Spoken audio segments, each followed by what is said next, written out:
une mâchoire un tout petit peu carrée, avec les 2 plis très marqués ici, et un très joli dessin de bouche. Alors quand il souriait, c'était pire.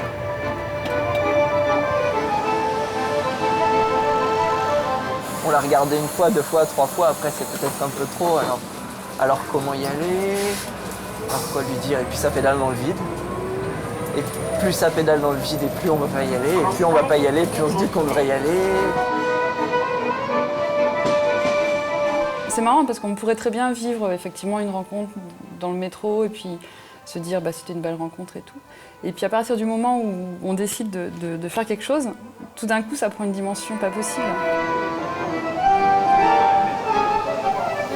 Ça a été vraiment un énorme tournant dans ma vie. Donc, à chaque fois que je prends ce bus, oui, je peux qu'y penser. À elle et puis à ce qui était ma vie avant et à ce qu'elle est aujourd'hui. Qui n'a jamais été troublé par un regard, un jour, au hasard d'un voyage en train, en bus ou en métro? Et qui n'a jamais rêvé qu'une histoire d'amour puisse naître de ces regards échangés? Sandrine, Sophie, Vincent, Jérôme, tous ont été bouleversés par une belle ou un bel inconnu dans un moyen de transport, et tous ont regretté de ne pas lui avoir donné leur numéro de téléphone. Tous ont ensuite tout tenté pour retrouver l'auteur de ce regard ou de ce sourire qui les avait tant bouleversés.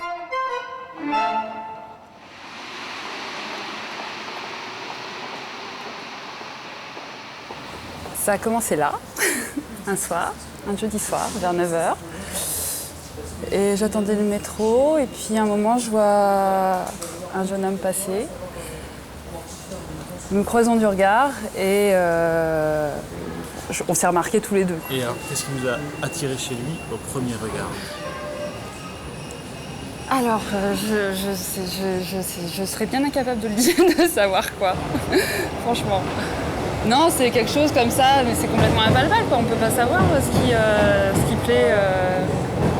Parce qu'en plus, physiquement, c'était pas forcément le genre de mon genre. Donc, je sais pas. Ce jour-là, coup de chance, le métro est bondé. Et Sandrine n'a pas à faire le premier pas. Il est dégagé de la place pour que je puisse venir me mettre à côté de lui. Je trouvais ça assez charmant. Et voilà, et puis en fait la discussion s'est faite. Il y a 7 stations, je pense, entre Jaurès et Place de Clichy. Et on a discuté tout le temps. Alors, est-ce que vous étiez aussi attiré physiquement? Oui. Enfin, ça dépend ce que vous appelez attiré physiquement, mais oui, non, il y avait un espèce de trouble quand même. On était complètement serrés, quoi. Donc, c'était pas. Si l'histoire de Sandrine est née dans le métro, celle de Sophie a pris corps dans le train. Il y a 2 ans, quand elle monte dans le TGV Lyon-Paris, Sophie tombe dès son entrée dans le wagon sur un homme à la beauté renversante. Ce visage était, à mon sens, extraordinaire. Donc un nez...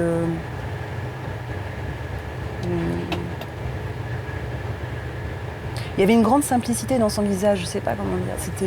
Les traits étaient très bien dessinés. Les proportions étaient belles. Aucun mot ne sera prononcé pendant le voyage.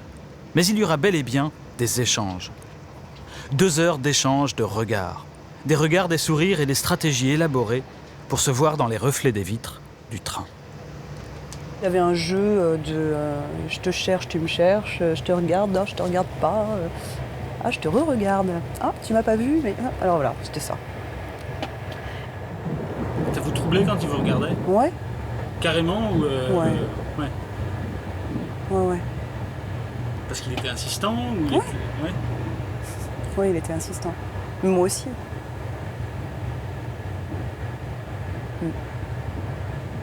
Et je me disais, est-ce que je serais capable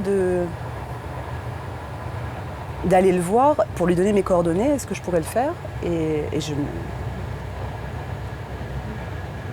jusqu'à la sortie du train, je me posais la question, je ne savais pas. jour. Pour Vincent, c'est dans le bus que ça s'est passé. C'est là qu'il n'a pas su résister au charme d'une inconnue. C'est là qu'il n'a pas su l'aborder. Trop attiré, trop impressionné. Il y avait tout ce qui se passe à l'intérieur à ce moment-là qui est un chamboulement de tous ces sentiments d'un imprévu, de quelque chose d'insaisissable, de probablement se sentir attiré et en même temps incapable. Et puis le bus s'est arrêté ici en fait. Il descend à cet arrêt de bus, et elle aussi, ce qui est déjà une chance. Coup de chance supplémentaire, elle se dirige dans la même direction que lui. Et à ce moment-là de l'histoire, Vincent opte pour une stratégie étrange. Il ne l'attend pas, il marche devant. Pourquoi est-ce que vous couriez comme ça? Pourquoi est-ce que- Je crois que c'était la fuite. La fuite et l'idée d'être devant. D'être devant, parce que devant, j'étais maître de la situation encore. Derrière, je suivais. J'aurais été trop gêné de la suivre. Je préférais la précéder, je crois. avec la possibilité qu'elle ne me suive pas, elle. Mais je suis quand même retourné une fois ou deux, quoi. Je me suis retrouvé à me retourner probablement là où je l'ai fait. Et puis, et en arrivant à la gare, elle était toujours derrière. Alors ça, c'était génial, parce que ça avait l'air de rien, mais plus ça avançait, et plus la chose devenait réelle. Donc, c'est rien, c'est un jour comme les autres dans la semaine, mais il y a quand même une personne qui m'a beaucoup plu, qui est juste derrière moi et qui semble prendre la même direction que moi. Je ne sais pas trop comment faire, mais elle me voit et elle me suit. Alors c'est déjà pas mal.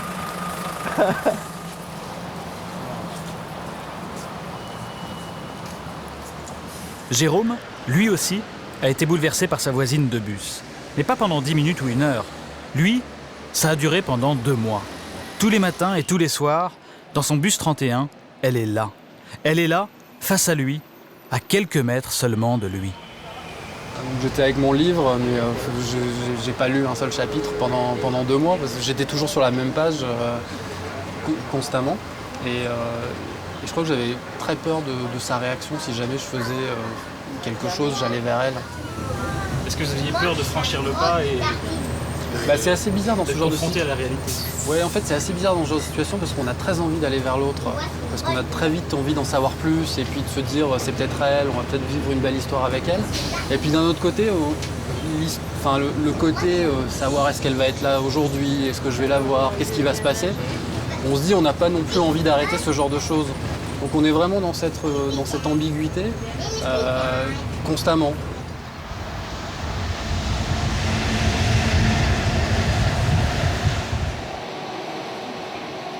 Aller vers l'autre, c'est toujours compliqué. Pourtant, les transports invitent à la rencontre. Tout le monde est emporté en même temps, dans le même lieu clos en mouvement. Tout le monde traverse les mêmes paysages, les mêmes décors. Tout le monde peut découvrir son voisin en relevant la tête un tout petit peu.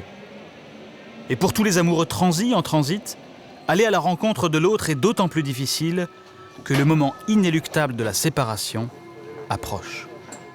Car le drame des trains, c'est qu'ils finissent toujours par arriver.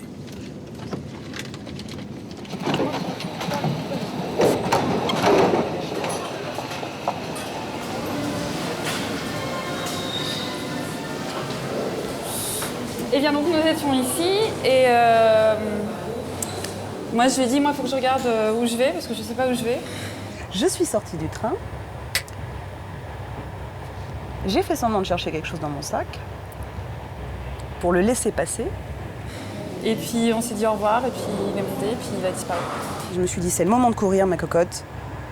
Et je me suis dit mais c'est pas possible, t'es trop bête quoi, tu laisses partir un mec comme ça, ta. Et puis j'ai pas couru. Quand il est trop tard et que sur le quai il ne reste que des regrets, on ne peut plus miser que sur une solution de la dernière chance. Passer une petite annonce. Justement, dans les petites annonces d'un quotidien national, il existe une rubrique parfaitement adaptée qui s'appelle « Transport amoureux ». Dans cette rubrique, Tous les messages racontent la même histoire. La timidité m'a tétanisé, j'aurais dû mais je n'ai pas pu, etc. Sophie, dès le lendemain de son voyage en train, a fait paraître le texte suivant.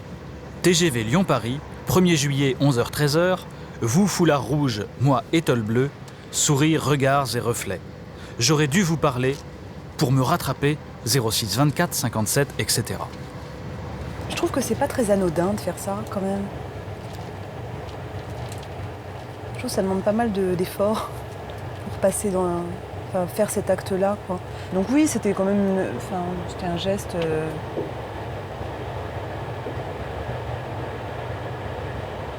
motivé par le regret de ne pas avoir agi au bon moment. Sandrine, elle aussi a passé une annonce dans le journal. Et en plus, elle est revenue quelques jours plus tard dans le métro pour incognito y coller des affiches. Je revenais souvent le soir, habillée en pantalon de jogging avec quasiment une cagoule sur la tête. Je voulais absolument pas qu'ils me voient en train de faire ça. J'assumais pas tellement ce que j'étais en train de faire, je crois. Et je crois que j'aurais été très très mal à l'aise s'il était passé à ce moment-là. En fait, je regardais pour voir si... faut être sûr qu'il ne soit pas là. La peur du ridicule est toujours présente quand on est sincère et qu'on prend l'initiative. Heureusement, parfois les dieux de l'amour vous donnent un coup de pouce. Vincent, après son voyage en bus avec sa belle inconnue, a le plaisir de la retrouver sur le même quai, puis dans le même train et même dans le même wagon que lui. Bonheur supplémentaire, elle lui sourit. Prenant son courage à deux mains, il se lève pour lui parler et quand elle arrive à destination, elle lui demande son numéro de téléphone. Mais Vincent a un numéro compliqué avec 2 zéros dedans. Et alors je lui donne les numéros, elle les note, la porte s'ouvre, je dis mes 2 zéros, je la vois taper 3 fois sur 0 et elle continue sur les chiffres. Et puis elle va dehors et là je me dis zut, elle a mis 3 fois le 0. Donc elle n'a pas le bon numéro. Alors je fais oh et la porte se referme à ce moment-là. Décidément, rien n'est simple. Jérôme, lui aussi, a fini par aborder son inconnu du bus. Mais manque de chance, ça n'a pas débouché sur une histoire d'amour. Mais l'histoire a une suite, puisque la vie de Jérôme a tout de même été bouleversée par cette aventure. Et de façon assez inattendue. Il s'est lancé dans la création d'un site internet d'un genre nouveau. Le but, que tous les amoureux qui n'arrivent pas à faire le premier pas puissent laisser un message à l'inconnu qu'ils n'ont pas osé aborder. Je me suis rendu compte à quel point c'était une expérience qui parlait à tout le monde. L'expérience que j'avais vécue où je me sentais un petit peu unique au travers de cette expérience, je me suis dit que peut-être dans le bus où je voyais cette personne, en même temps il y avait 2 autres personnes qui étaient en train de se regarder de la même façon. Et vu le nombre de messages qu'on peut avoir aujourd'hui sur ce service, on se rend compte à quel point déjà il y a une demande par rapport à ça et à quel point les gens aimeraient bien se parler. Et est-ce qu'il y a des annonces qui sont plus étranges ou plus touchantes que d'autres ? Aujourd'hui, on a vraiment de tout. On a des choses qui sont très drôles, on a beaucoup de poètes, et puis on a des choses qui sont assez émouvantes parce qu'on sent que ce sont des expériences. C'est un peu comme mon expérience. Là, on a une personne qui chaque matin essaye de prendre son train à la même heure qu'une autre personne parce qu'elle l'a vu, elle lui plaît et elle a envie de le revoir tous les jours. Et ça dure depuis plusieurs mois. Et c'est quelque chose qui vraiment, visiblement, lui tient à cœur et elle a déposé son message. Et on sent dans l'écriture de ce message qu'il y a réellement des sentiments pour l'autre personne. Donc oui, c'est touchant. C'est quoi son message ? Alors le message, par exemple, de cette personne, elle met... alors c'est à la gare Saint-Lazare. Et elle met... qu'elle a vu une personne qui a entre 18 et 30 ans. Et son message, c'est « Nos regards se croisent tous les matins à 7h36 ». Donc elle est très précise. À la gare Saint-Lazare, tu t'approches de moi, on échange un sourire. Mon cœur s'enflamme, mon cœur est apaisé. Pourtant, il ne réclame qu'une chose, c'est de te retrouver le lendemain. J'attends mon train à la même place, toujours en avance pour te voir une minute. Un doux bonheur, je suis brune et très désireuse de te connaître.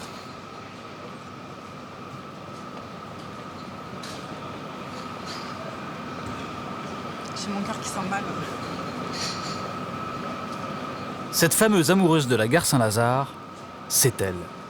Ce matin, comme tous les matins depuis 3 mois, Johanna a avancé son réveil d'une demi-heure et est venue exprès ici exactement pour ne pas rater le sourire d'un jeune homme qu'elle a appelé Martin.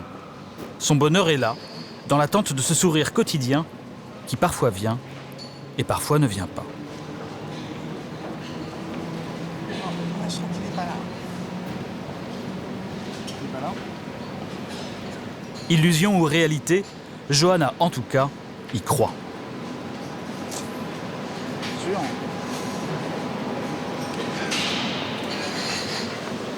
Ce sera pas aujourd'hui. Il peut pas être dans le suivant. Non, enfin, je sais pas. Le suivant, après, moi je suis en retard, donc je n'attends jamais le suivant. C'est toujours là, enfin, je sais qu'il y a des fois où il vient pas, mais là ça fait 3 jours. J'ai l'émotion parce que je sens que j'ai passé une dure journée. Non, Pourquoi? C'est quand même étrange. c'était étrange, mais ça s'explique pas, ça s'explique pas. Je ne sais pas si on est entre fantasme et réalité, parce qu'elle fantasme certainement sur ce que pourrait être sa vie avec cette personne, mais en définitive, c'est bien réel, parce que cette personne, elle l'a à côté d'elle à 7h36 tous les matins, et ils s'échangent un sourire, donc plus réel que ça, il n'y a pas. À partir du moment où on agit, où on fait quelque chose pour effectivement essayer de retrouver la personne, forcément l'histoire s'auto-alimente alors qu'il n'y a rien en face, quoi. Et ça, c'est assez rigolo. Par moments, on a aussi l'impression de s'inventer une histoire avec juste un petit événement qui s'est passé à un moment. Accroché à son rêve, Vincent, comme Johanna, n'a pas renoncé. Et comme Sandrine, il a tapissé d'affiches la gare où sa belle inconnue a disparu. Partout. J'en avais là, sur les petits pylônes. J'en avais une là. Juste ici. Il en fallait peu, mais bien placé. J'en ai mis beaucoup et bien placé quand même. J'en avais mis une là. Comme ça, il était sûr de ne pas les manquer. Il y en avait une sur le poteau. Il y en avait partout, en fait. Après 2 jours d'errance dans la petite gare de Palaiseau et 90 affiches placardées, il va se passer un événement inattendu. Nous sommes à la fin de la journée, il est tard. Vincent est sur le point de reprendre son train pour rentrer chez lui. Il va bientôt monter dans le wagon quand tout à coup... Là, on voit des pas qui descendent le long des marches. Et je reconnaissais pas, c'est obligé. Ses jambes, en fait. Ouais, c'est elle. Je vois les 2 jolies jambes là, qui tricotent et qui descendent. Et là, je suis tout gêné. Alors, je me planque. Je me planque parce qu'il faut pas qu'on me voie. En plus, le RER arrive. Et elle risque de monter dedans. Donc... Qu'est-ce qui se passe? Alors, à ce moment-là, je vois qu'en fait, elle a vu les affiches. Alors, il y a le train, il y a tous les gens. Il y a elle, il y a moi. Elle n'est pas montrée dans le train parce qu'elle est en train de regarder une affiche. Et toutes les affiches nous désignent, elle et moi. Et je me cache. Si, alors j'ai pris mon courage à 2 mains quand même. Je suis allé. Et alors, elle est là.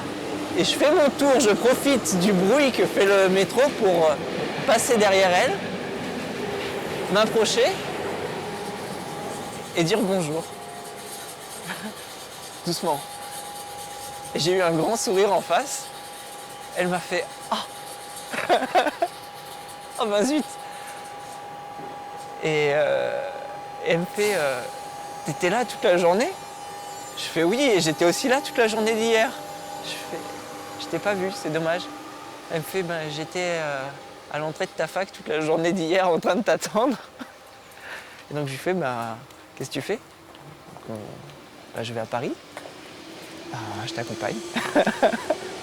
Ils sont donc allés ensemble à Paris, ils se sont aimés, même si l'histoire n'a duré que 15 jours. On est restés un petit peu proches et puis après on s'est perdu de vue. Mais je crois qu'on était plus amoureux de l'histoire et de la beauté des retrouvailles. Que l'histoire était la chose la plus belle qui nous est reliée.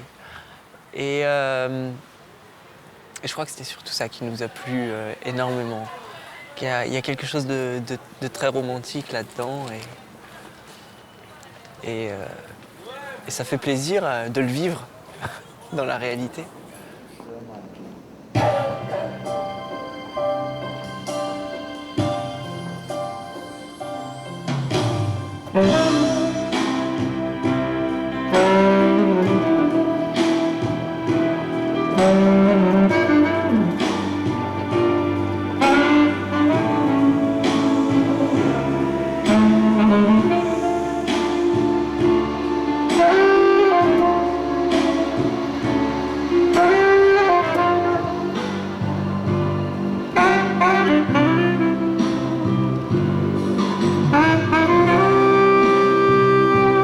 Si l'histoire de Vincent se termine bien, qu'est-il arrivé à Sandrine et à Sophie, nos 2 jeunes femmes qui ont passé une petite annonce dans le journal?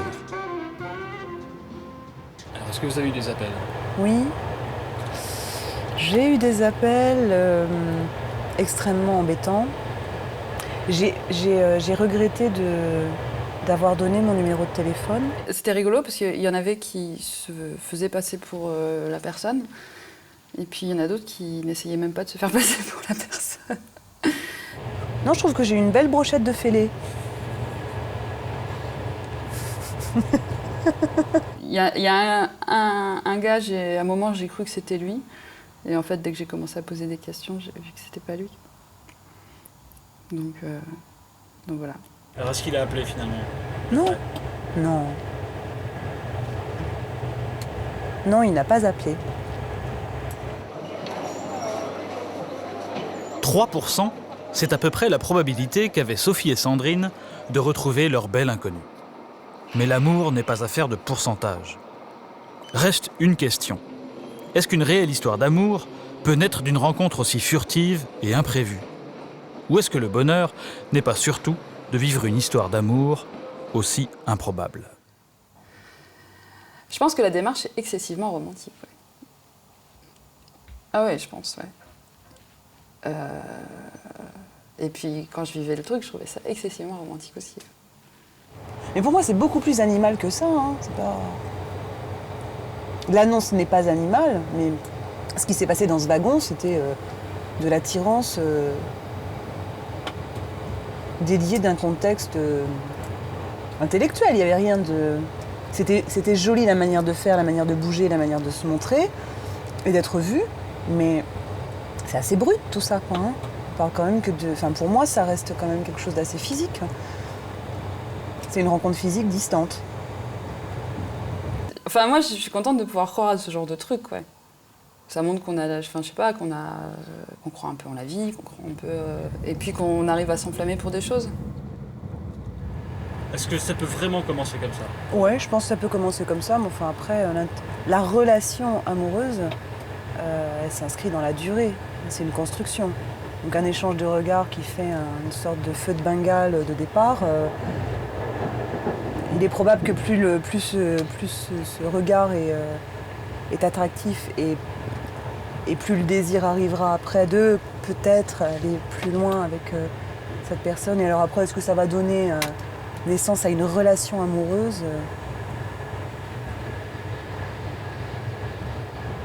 Je ne sais pas.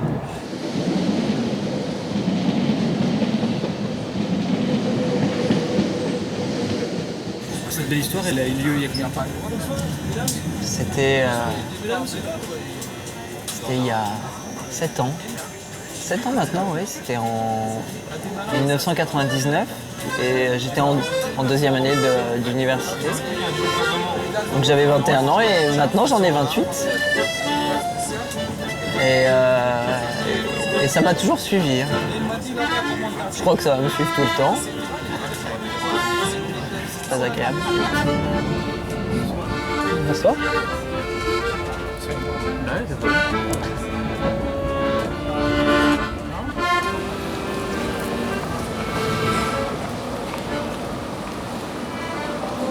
Est-ce que vous l'avez recroisé depuis la dernière fois? Non, absolument pas.